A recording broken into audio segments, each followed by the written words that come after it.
I've come out quite clearly during the campaign, and I'm saying it clearly even now, that our tender process as government, they've got to be open, so that every time someone wants a tender, people have to know why that particular individual won a tender. Yes. And I think we'll have to come out with the rules to actually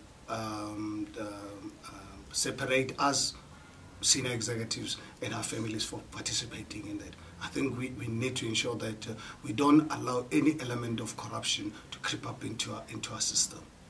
So anyone who thinks that they can use my relationship with me to benefit from the country and our society, unfortunately, that is not going to be the case. But they will benefit like anybody else. If there's a government tender, why worry about government tender? Because this government is going to create an enabling environment for everybody to go. If you want to become a businessman, go out and become a businessman.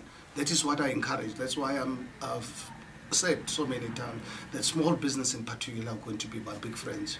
And you don't have to be a card-carrying member of the DA or having voted for the DA for you to be able to participate.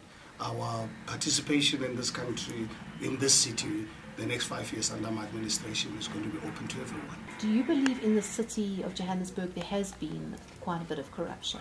Well, not just in the city of Johannesburg. In this country, the last 15 odd years, corruption started creeping up, and we've really been quite concerned, particularly ever since we started seeing Jacob Zuma coming into the picture. Unfortunately, Jacob Zuma did not do our country a favor. And why ANC allowed this to continue, even for me today, it's beyond imagination. Fortunately enough, this is to some extent behind us, but at municipal level, we will deal with this bigger picture in 2019 to come. I think what we need to send a signal to our people out there that corruption cannot be tolerated. We've got to root it out every time it comes out into play. You've heard my complaints during the campaign regarding unauthorized, irregular, wasteful and fruitless expenditure with the city of Johannesburg. So these cases, we'll to go into them to see whether we can provide evidence to our people as to whether this 5.3 billion was stolen or was it misused. But I think these are big numbers that we cannot allow them to really continue in our city. You can imagine what we would have done with 5.2 billion rands. Our people in Alexander don't have toilets. They don't have roads in some areas of our settlements.